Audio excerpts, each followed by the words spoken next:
أعوذ بالله من الشيطان الرجيم بسم الله الرحمن الرحيم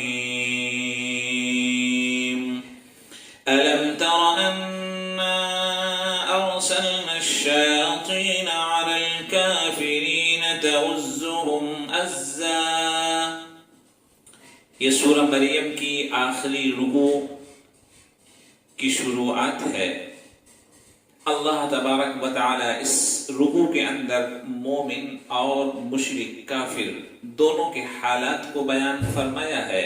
اور جو لوگ یہ سمجھتے ہیں کہ خدا نے کسی کو بیٹا کسی کو بیٹی بنا رکھا ہے، اس کی مذمت اور برائی قباحت بیان کی گئی ہے. کیا آپ نے نہیں دیکھا کہ ہم نے کافروں کے اوپر شیاطین کو مسلط کر رکھا ہے جو ان کو گناہوں پر برائیوں پر ابھارتے ہیں، آمادہ کرتے ہیں. فَلَا تَعْجَلْ عَلَيْهِمْ إِنَّمَا نَعُدُّ لَهُمْ عَدًّا. آپ ان پر جلدی مت کیجئے، ہم ان کی گنتی پوری کر رہے ہیں. يَوْمَ نَحْشُرُ الْمُتَّقِينَ إِلَى الرَّحْمَنِ وَفْدًا.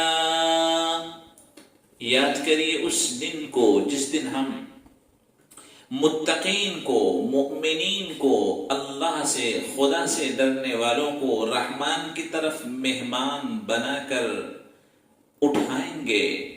حضرت علی مرتضی رضی اللہ تعالی عنہ نے فرمایا کہ قیامت کے دن مومنین، متقین، خدا سے ڈرنے والے لوگ اپنی قبروں سے سواری پر اٹھائے جائیں گے اور ان کی سواریوں کی زینے سونے کی ہوں گی اور پالان بھی سونے کے ہوں گے. بہت ہی ملمع اور سونے کے پانی سے اس کو زرق برق کر دیا گیا ہوگا، جس کی خوبصورتی بالکل نمایاں ہوں گی. ہر انسان دیکھ کر بالکل حسرت اور افسوس بھری نگاہ سے دیکھے گا جو کفار اور مشرکین میں سے ہوں گے. وَنَسُوقُ الْمُجْرِمِينَ إِلَى جَهَنَّمَ وِرْدًا. اور ہم مجرمین کو، جرم کرنے والوں کو، مجرمین، ظالموں کو، مشرکین کو جہنم کی طرف پیاسے گھسیٹ کر، کھینچ کر، ہکا کر لے جائیں گے. لا يملكون الشفاعة إلا من اتخذ عند الرحمن عهدا. شفاعت کا کوئی مالک نہیں ہوگا مگر وہ جس نے رحمان کے پاس عہد کر رکھا ہو. حدیث شریف میں آتا ہے کہ جس نے لا الہ الا اللہ محمد الرسول اللہ پڑھ دیا، اللہ کے نزدیک اس کا ایک عہد ہے. اور اس سے یہ پتہ چلا کہ اللہ تبارک و تعالی مومنین کو اور اپنے مقربین خاص کو شفاعت کا حق عطا فرمائے گا. اور یہ بھی مطلب ہو سکتا ہے کہ اللہ تبارک و تعالی مقربین، مؤمنین کی شفاعت فرمائے گا. وَقَالُوا اتَّخَذَ الرَّحْمَنُ وَلَدًا. اور یہ کفار و مشرکین، یہود و نصارہ جو یہ کہتے تھے کہ اللہ نے بیٹیاں بنا رکھی ہیں، وہ یہ کہنے لگے کہ خدا نے بیٹا، اولاد بنا رکھا ہے. لَقَدْ جِئْتُمْ شَيْئًا إِدًّا. یقیناً تم نے بہت بھاری بات، باطل بات، بیکار بات، خطرناک بات خدا کے سلسلے میں لے کر آئے ہو. یعنی خدا کے لیے اولاد ثابت کرنا یہ کتنے جرم کی بات ہے. تَكَادُ السَّمَاوَاتُ يَتَفَطَّرْنَ مِنْهُ وَتَنشَقُّ الْأَرْضُ وَتَخِرُّ الْجِبَالُ هَدًّا. قریب ہے کہ آسمان پھٹ پڑے، زمینیں شق ہو جائیں اور پہاڑ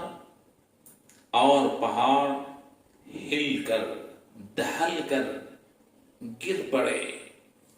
یہ تو آسان ہے، مگر خدا کے لیے أن دعوا للرحمن ولدا أن دعوا للرحمن ولدا.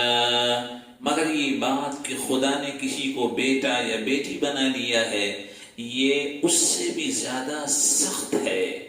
حضرت ابن عباس رضی اللہ عنہما فرماتے ہیں کہ جب مشرکین و کفار نے یہ باتیں کہیں اپنی زبان سے، یہ مشرکانہ، ملحدانہ، کافرانہ اور غلط باتیں جب اپنی زبانوں سے نکالیں تو بالکل انسان اور جنات کے علاوہ کائنات کا ذرہ ذرہ، پہاڑ، آسمان، زمین، سب کے سب بالکل دہل کر رہ گئے اور ہلاکت کے قریب پہنچ گئے. خدا نے پھر اپنی تنزیہ اور براءت پاکی ظاہر فرمائی اور یہ بیان فرمایا وَمَا يَنبَغِي لِلرَّحْمَنِ أَن يَتَّخِذَ وَلَدًا. رحمان کے لیے یہ مناسب نہیں کہ وہ کسی کو اولاد بنائے. إِن كُلُّ مَن فِي السَّمَاوَاتِ وَالْأَرْضِ إِلَّا آتِي الرَّحْمَنِ عَبْدًا. آسمان و زمین میں جو کچھ بھی ہیں سب اسی کی ملکیت ہیں اور ایک دن سب کی سب چیزیں اللہ کے دربار میں مملوک اور بندہ بن کر حاضر کی جائیں گی. یعنی کفار و مشرکین نے جو یہ کہا خود ان کی زبان سے ہی یہ بات باطل ہو گئی کہ جو خدا کی اولاد ہوگی وہ مملوک نہیں ہو سکتی، وہ ان کے غلام نہیں ہو سکتے، اس لیے کہ اولاد آزاد ہوتی ہے. مملوک اور غلام یہ غلام ہوتے ہیں، آزاد نہیں ہوتے. تو پھر کیسے ممکن ہے کہ خدا نے اولاد بھی کسی کو بنا لیا ہو اور پھر وہ خدا کا بندہ غلام بھی ہو؟ یہ تو بالکل بات ملتی معلوم نہیں ہوتی. لقد احصاهم وعدهم عدا. خدا کو ان کا شمار معلوم ہے اور ان کی ایک ایک گنتی کو گن کر رکھا ہے. یعنی ان کے احوال کو، ان کی کیفیات کو، ان کے حرکات سکنات کو، ان کے ایام کو، ان کے سالوں کو، دنوں کو، حساب و کتاب کو، خدا نے ایک ایک چیز کو کفار و مشرکین کی گن گن کر رکھ دیا ہے. وَكُلُّهُمْ آتِيهِ يَوْمَ الْقِيَامَةِ فَرْدًا. اور ان میں سے ہر ایک شخص خدا کے دربار میں قیامت کے دن تنے تنہا حاضر ہوگا. یعنی یاد رکھو اے انسانوں کہ جب تم خدا کے دربار میں تنے تنہا حاضر ہوگے تو نہ کوئی تمہارا یار و مددگار ہوگا، نہ مال و دولت کام آئے گی، نہ کوئی دوست، نہ احباب. تنے تنہا خدا کے دربار میں حاضر ہوگے، خدا کا سامنا کرنا ہوگا. إِنَّ الَّذِينَ آمَنُوا وَعَمِلُوا الصَّالِحَاتِ سَيَجْعَلُ لَهُمُ الرَّحْمَنُ وُدًّا. یقیناً وہ لوگ جو ایمان لائے اور نیک اعمال کیے، رحمان ان کے لیے محبتیں پیدا فرما دے گا، ان قریب ایسا رحمان کر دے گا.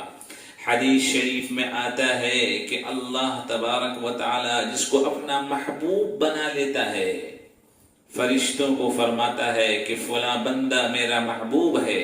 جبریل اس سے محبت کرنے لگتے ہیں، پھر جبریل آسمانوں میں ندا آواز لگاتے ہیں کہ اے آسمان والو، خدا فلاں شخص کو اپنا محبوب بنا لیا ہے، اس سے محبت خدا فرماتا ہے، تم بھی ان سے محبت کرو. آسمان والے ان سے محبت کرنے لگتے ہیں. بخاری اور مسلم کی حدیث میں یہ بھی بات نقل ہے کہ پھر اللہ تبارک و تعالی زمین میں جبریل امین کو بھیج کر اس کی محبوبیت اور اس کی مقبولیت کو رکھ دیتا ہے، عام و تام کروا دیتا ہے. پھر اہل زمین یعنی زمین والے بھی اس سے محبت کرنے لگتے ہیں. اس سے پتہ یہ چلا کہ اللہ کے جو مقربین ہیں، محبوبین ہیں، وہ سب اللہ کے محبوب ایسے ہیں کہ اہل زمین ان سے محبت کرتے ہیں. اس دنیا میں بزرگان دین، اولیاء اللہ جن کو لوگوں نے نہیں دیکھا، خواجہ معین الدین چشتی اجمیری رحمت اللہ علیہ، خواجہ نظام الدین اولیاء رحمت اللہ علیہ، خواجہ بختیار کاکی رحمت اللہ علیہ، قطب الدین بختیار کاکی رحمت اللہ علیہ، اور اسی طرح احمد سر ہندی رحمت اللہ علیہ، اور نہ جانے دنیا کے کتنے اولیاء، ابدال، قطب، یہ سب اللہ کے وہی مقربین ہیں، خاص بندے ہیں، محبوبین ہیں کہ اللہ نے آسمانوں میں بھی ان کی محبوبیت کو عام فرما دیا اور زمین میں بھی ان کی محبت کو پھیلا دیا، ہر انسان ان سے محبت کرتا ہے۔ فَإِنَّمَا يَسَّرْنَاهُ بِلِسَانِكَ لِتُبَشِّرَ بِهِ الْمُتَّقِينَ وَتُنذِرَ بِهِ قَوْمًا لُدًّا۔ ہم نے قرآن پاک کو آسان اس لیے کر دیا تاکہ اس کے ذریعے سے آپ اللہ سے ڈرنے والوں کو جنت کی خوشخبری سنا دیجئے کہ ان کے نیک اعمال کا بدلہ اللہ نے جنت میں تیار کر رکھا ہے۔ وَتُنذِرَ بِهِ قَوْمًا لُدًّا، اور اسی قرآن پاک کے ذریعے سے جھگڑالو قوم کو، اللہ پر ایمان نہ لانے والے لوگوں کو جہنم کے عذاب سے ڈرا دیجئے کہ تمہارا انجام بہت برا ہوگا اگر تم نے اپنے اعمال کو درست نہیں کیا اور خدا کو ایک اللہ اور رسولوں کو اس کا رسول نہ مانا، تسلیم نہ کیا۔ وَكَمْ أَهْلَكْنَا قَبْلَهُمْ مِنْ قَرْنٍ، اور کتنی ایسی امتیں ہیں جن کو ہم نے ہلاک و برباد ان سے پہلے کر دیا ہے۔ هل تحس منهم من احد او تسمع لهم ركزا، کیا آپ ان کی کوئی آہٹ سنتے ہیں؟ کیا آپ ان میں سے کسی کو دیکھتے ہیں یا ان کی بھنک محسوس کرتے ہیں؟ یعنی ہم نے ان کو ایسا قصہ پارینہ نسیم منسیہ، بس تاریخ کا ایک باب بنا دیا جب انہوں نے ہماری باتوں کو نہیں مانا، اور باوجود کہ ہم نے ان کو طاقت و قوت، غلبہ و حکومت، سلطنت و قوت عطا فرمائی تھی، سب ہم نے ان کی چھین لی اور ان کو ہلاکت و برباد کے دہانے تک پہنچا دیا۔ اللہ کا شکر ہے کہ آج سورہ مریم مکمل ہو گئی، ترجمہ اور مختصر تفسیر کے ساتھ۔ اللہ تبارک و تعالی اس کو قبول فرمائے اور ہم سب کے لیے دنیا و آخرت میں اس کا بہتر اجر عطا فرمائے۔ وآخر دعوانا ان الحمد للہ رب العالمین۔